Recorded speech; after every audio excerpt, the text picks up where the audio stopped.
agar dosa-dosaku itu dihapus. Karena ada dosa yang kada terhapus dengan istighfar, ada dosa yang kada terhapus dengan tobat. Kita misal sudah menjaga diri daripada maksiat, menjaga diri daripada dosa. Tatap juga tagawi dosa ini. Baik di mata, baik di mulut, baik di telinga. Padahal sudah menjaga mata jangan melihat yang haram, mulut jangan mengata-ngata yang haram, telinga jangan mendengar yang haram. Tatap juga tak lihat yang haram, tak ucap yang haram. Nah walaupun maksiat, maka maksiat itu akan menjadi pahala yang besar. Nah, maksiat itu jadi pahala yang ganal. Karena kita lakukan, kita sikapi dengan cara yang demikian tadi. Semuaan yang ku dengar daripada Rasulullah, itu semuaan sudah kusampaikan. Hanya ada satu hadis lagi yang belum kusampaikan. Dan akan aku hadiskan kepadamu pada hari ini. Itu hadis ku dengar dari Rasulullah dan terakhir ku sampaikan. Artinya siapa yang mengucap itu tubuhnya haram dimakan api neraka. Kada akan masuk neraka. Menghapus segala dosa yang telah diperbuatnya.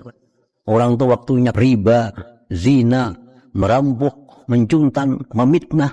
Itu memutuskan seluruh dosa yang pernah dia lakukan. Nah jadi begitu ini mati, mengucap mati, masuk surga. Diharamkan Allah, neraka memakannya.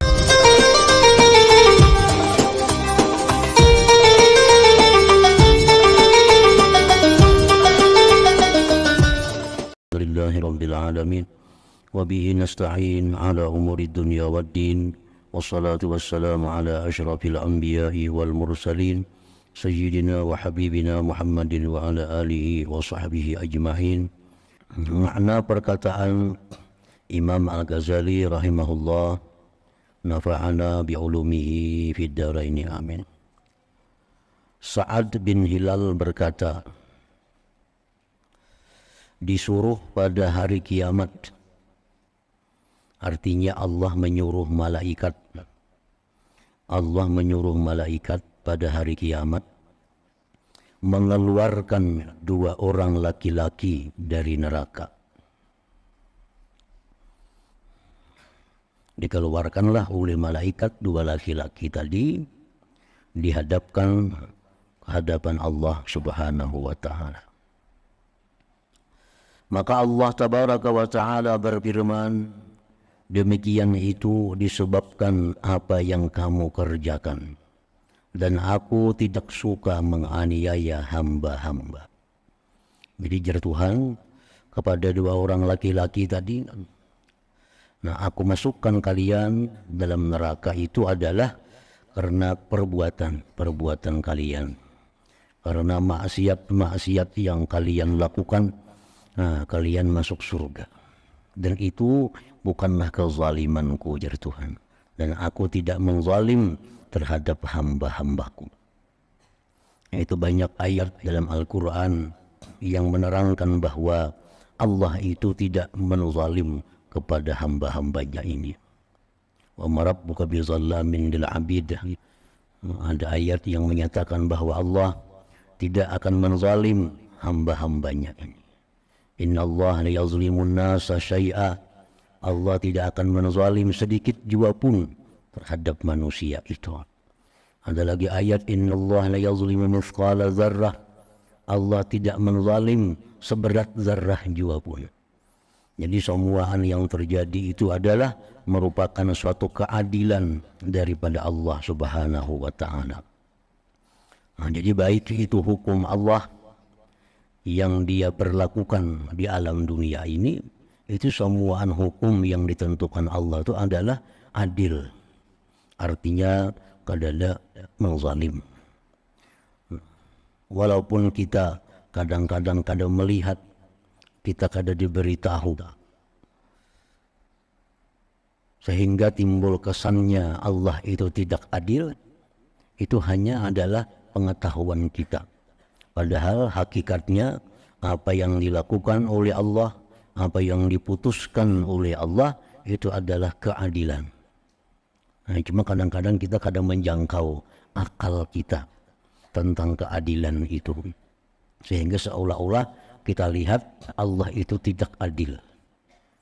Ada orang orangnya miskin, orangnya kada bagus, orangnya pulang kada beribadah, mati ke neraka. Yang saya kong ini orangnya mana kaya, mana takwa, mana bagus, orangnya matinya ke surga. Seolah-olah pina kada adil.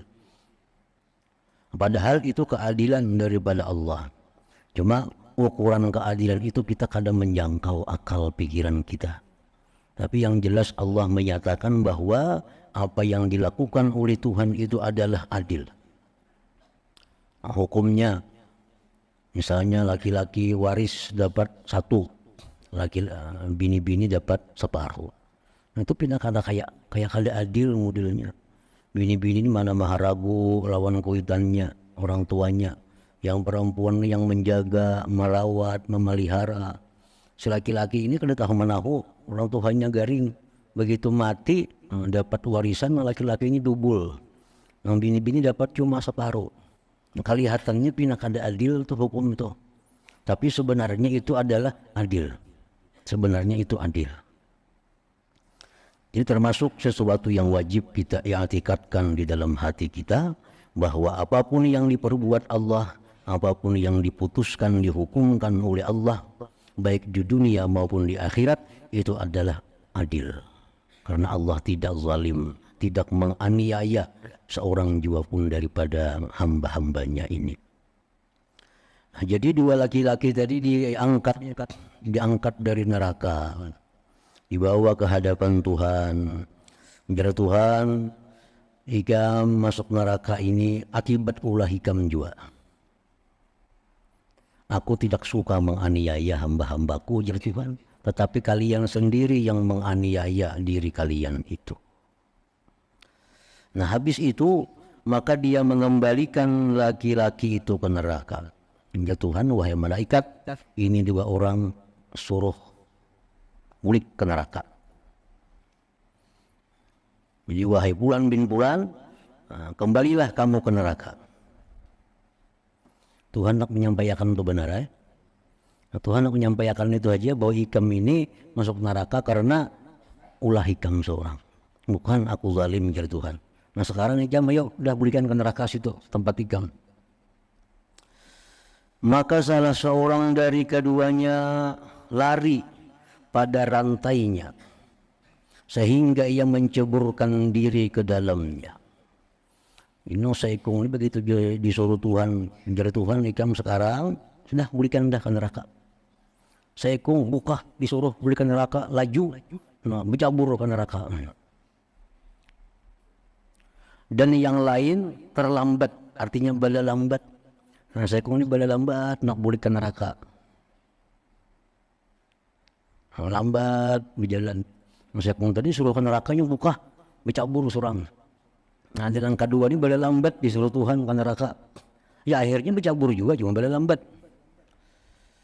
Nah, maka disuruh pulang malaikat nih mengembalikan keduanya. Di Tuhan yang berdua tadi suruh berbulik pulang ke sini. Suruh berbulik ke surga. Ditarik pulang, diangkat pulang dari neraka yang berdua tadi. Dan Allah bertanya kepada keduanya tentang perbuatan keduanya.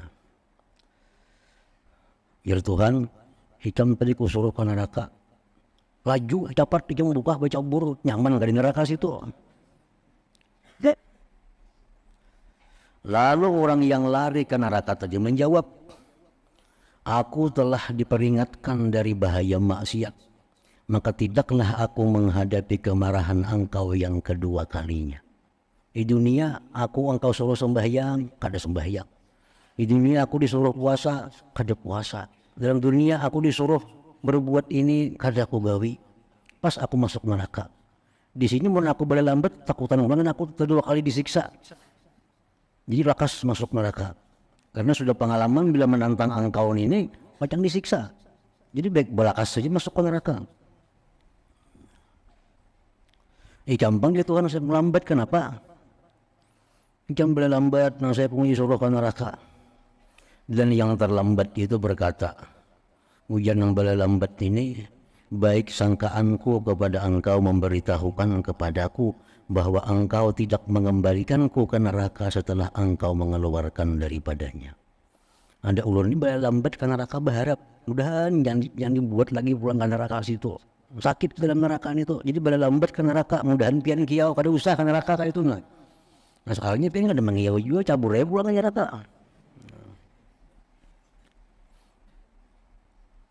Jadi yang satu ini belaju ke neraka itu karena perintah Tuhan. Ada yang saya kong ini balik lambat ke neraka berbaik sangka lawan Tuhan mudahan disuruhnya berbulik kerja di ke neraka situ. Maka dia Allah Ta'ala menyuruh keduanya masuk surga kalian. Nang balakas tadi ke neraka sudah masuk surga. Nang bala lambat tadi masuk surga juga. Pada usah bulik ke dalam neraka situ. Nah, ini artinya di sini menunjukkan keluasan daripada rahmat Allah Subhanahu wa Ta'ala. Ini Allah hendak mengadakan kisah, hendak mengulahkan kisah. Ada seorang tadi nangka itu menjunjung perintah Tuhan walaupun ke neraka, tapi ngaran Tuhan menyuruh biar bercampur sudah. Nah saya kong ini disuruh Tuhan masuk neraka, bala lambat mudahan kada jadi disuruh ke neraka. Tapi kedua-duanya dibatalkan oleh Allah, disuruh masuk ke dalam surganya. Nah jadi di situ para ulama mengatakan bahwa husnuzan billah, berbaik sangka dengan Allah itu bukan hanya berlaku di dunia, bahkan di akhirat pun masih berlaku. Berbaik sangka kepada Allah itu. Kan yang kedua ini berbaik sangka. Berbaik sangka kepada Allah, berharap kepada Allah. Artinya Allah bila sudah mengeluarkan aku dari neraka ini, kada bakal nyuruh berbulik lagi. Nah sangkanya lawan Tuhan jam itu. Jadi baik sangka lawan Allah. Nah, Rasulullah SAW menyatakan dalam sebuah hadis, husnuzan billah sama nur jannah. Artinya berbaik sangka dengan Allah itu adalah merupakan harganya surga. Harganya surga. Nah, berbaik sangka ini artinya meyakini di dalam hatinya, ma'aradallah illa khairah. Allah itu tidak menghendaki melainkan baik. Nah, itu arti orang berbaik sangka lawan Tuhan itu apapun yang diterimanya dari Tuhan, hatinya pasti menyangka bahwa maksud Tuhan itu pasti baik. Pasti baik. Allah memberikan hal-hal yang kada nyaman, misalnya penyakit yang diberikan oleh Allah. Ini baik sangka lawan Tuhan. Nah, Tuhan beri aku penyakit nih. Mungkin Allah Ta'ala menghapuskan dosa-dosaku nang kada terhapuskan dengan istighfar, nang kada terhapuskan dengan tobat. Lalu diberi Tuhan penyakit sehingga habis dosa-dosaku. Nah itu baik sangka dengan Allah. Bila kita menyangka Allah demikian, ya Tuhan, ana inda dhanni abdi bi. Aku sesuai dengan sangkaan hambaku itu. Aku sesuai dengan sangkaan hambaku itu. Jadi Tuhan memberikan aku penyakit ini, Allah memberikan aku musibah ini, Allah memberikan aku bala ini. Tiada lain maksud Tuhan agar dosa-dosaku itu dihapus.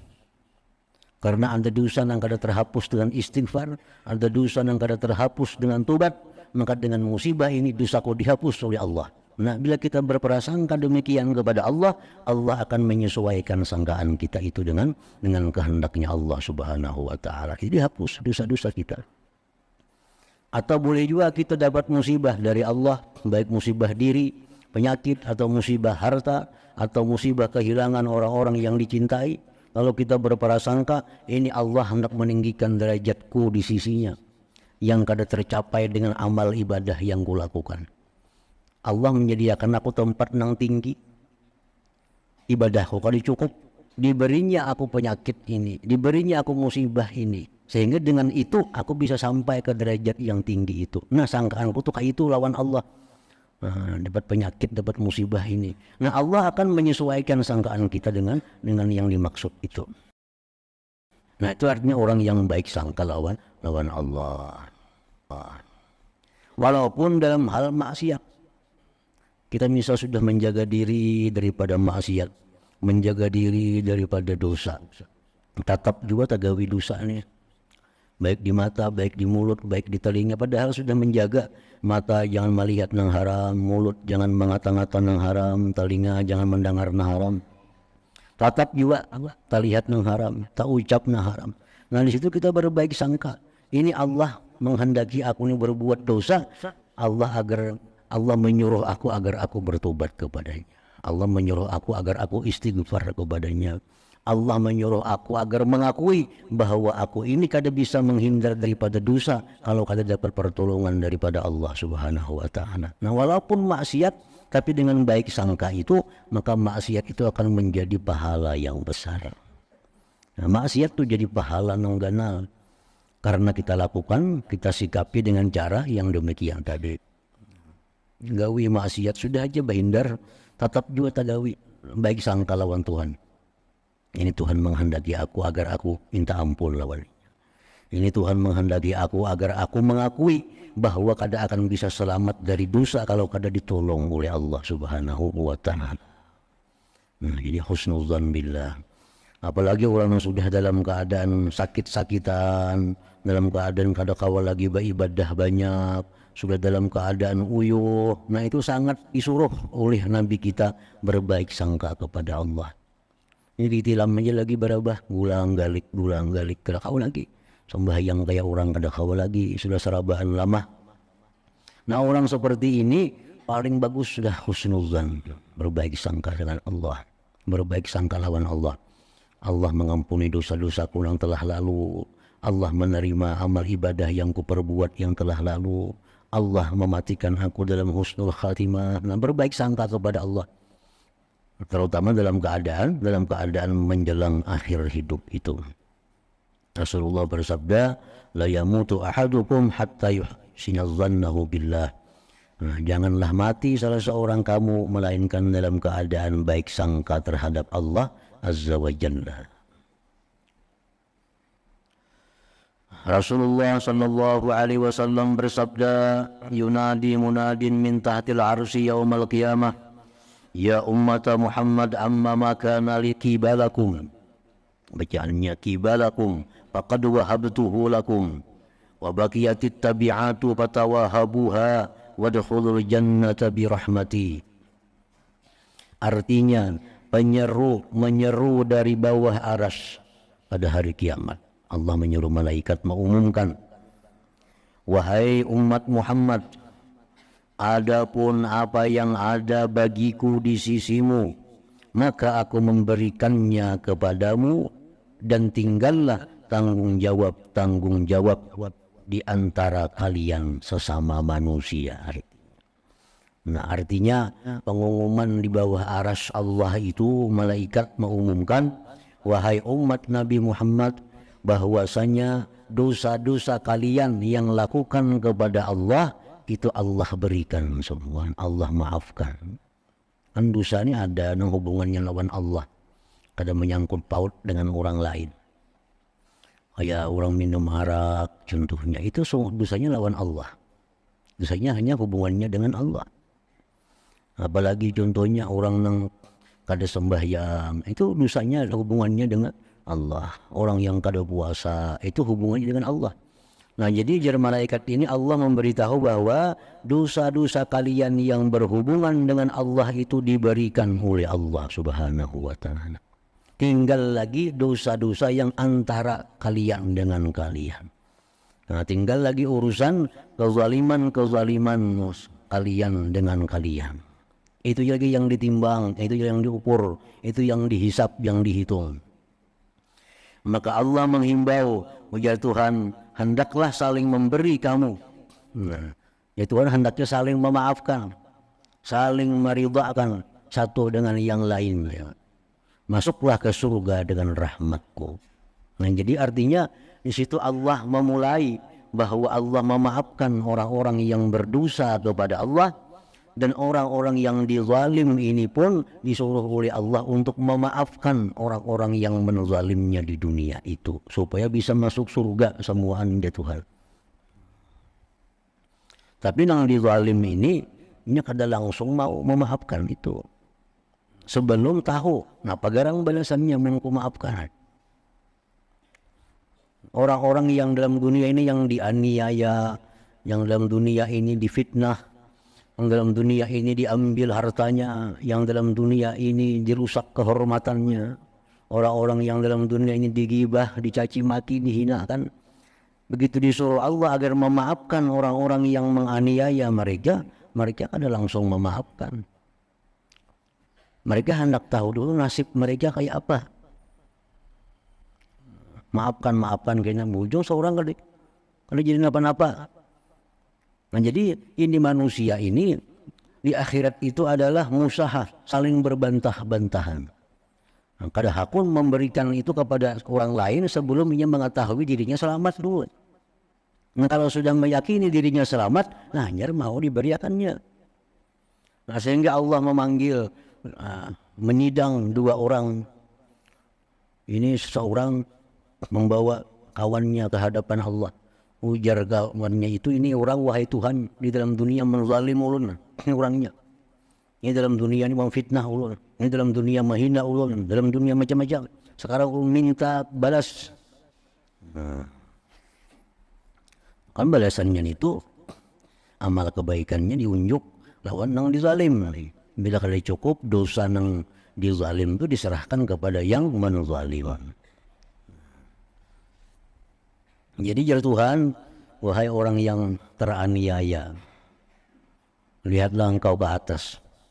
Nah, melihat ke atas ada gedung yang sangat indah, sangat besar di atas.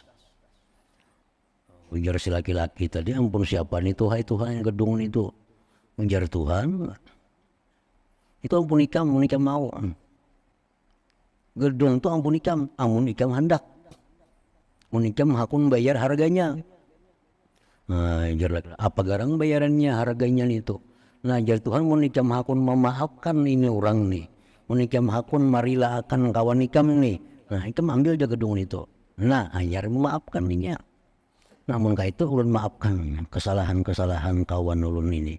Sudah melihat ada balasan yang diberikan oleh Allah Subhanahu wa taala bila memaafkan dapat itu. Dan itu kada berlaku untuk semua orang. Memang ada Allah menghadapi dalam sidang itu kepada manusia dengan demikian. Nah, ada Allah menyikapi manusia yang disidang itu dengan keadilannya. Maka akan dihitung, benar-benar dihitung satu persatu. Kadada istilah ditawari yang demikian itu ini kadada. Jadi Allah Subhanahu wa taala di akhirat itu antara menyidang si fulan dengan si fulan itu kada sama. Yang tadi kan nyaman nih, boleh jam apakan jam ku beri surga. Jam ku beri gedung. Kon naik maapakan, mau inya maapakan. Dilihatkan sudah tempatnya. Tapi kada semua orang jam itu. Nah, ada yang kada dihiraukan oleh Tuhan hitung. Nah, hitung. Ikam pernah menggibah ini, ikam pernah memitnah ini, ikam pernah mencela ini, ikam pernah mengambil harta ini. Bayari amal kebaikan ikam berapa? Nah, kada cukup wahai Tuhan, tanggungkan dosanya. Nah, ada juga Allah menghadapi orang, menyidang orang dengan seperti demikian itu.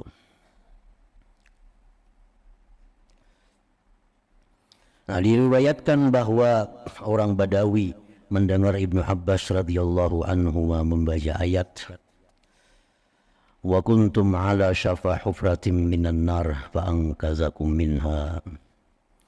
Artinya, dan kamu telah berada di tepi jurang neraka, lalu Allah menyelamatkan kamu daripadanya. Itu Al-Quranul Karim. Maksudnya adalah manusia yang kafir. Nah, orang-orang yang kafir itu orang yang berada di jurang neraka. Karena jaraknya dengan neraka tinggal mati. Begitu si kafir ini mati, gugur dah ke neraka. Nah, jadi orang-orang kafir itu orang yang berada di syafa hufratin minan nar, di tepi jurang neraka. Lalu Allah selamatkan kalian daripadanya. Allah beri hidayah. Nah, Allah beri iman. Nah, sehingga dengan beriman, dengan dapat petunjuk tadi, maka orang ini diselamatkan dari tepi jurang neraka itu. Nah, itu tafsir daripada ayat tadi menurut Ibnu Abbas radhiyallahu anhu. Jadi Allah menyelamatkan kalian sesudah kalian berada di tepi jurang neraka. Lalu orang Badawi itu berkata, demi Allah, dia tidak menyelamatkanmu daripadanya neraka, sedangkan dia berkehendak menjatuhkanmu ke dalamnya. Itu tafsir orang Badawi. Ya, orang Badawi menurut aku tafsirnya itu artinya Allah kadang menyelamatkan seseorang kalau Allah hendak menjatuhkannya ke dalam neraka. Ujar Ibnu Abbas berkata, ambillah tafsir ayat itu dari selain orang yang pandai. Tafsir dari orang yang kada pandai, yang kada bisa menafsirkan Al-Quran. Nah, kalau tafsir yang sebenarnya itu adalah bahwa kalian berada di tepi jurang neraka, artinya kalian dalam keadaan kafir. Maka Allah beri iman, beri petunjuk, maka selamatlah kalian daripada neraka itu.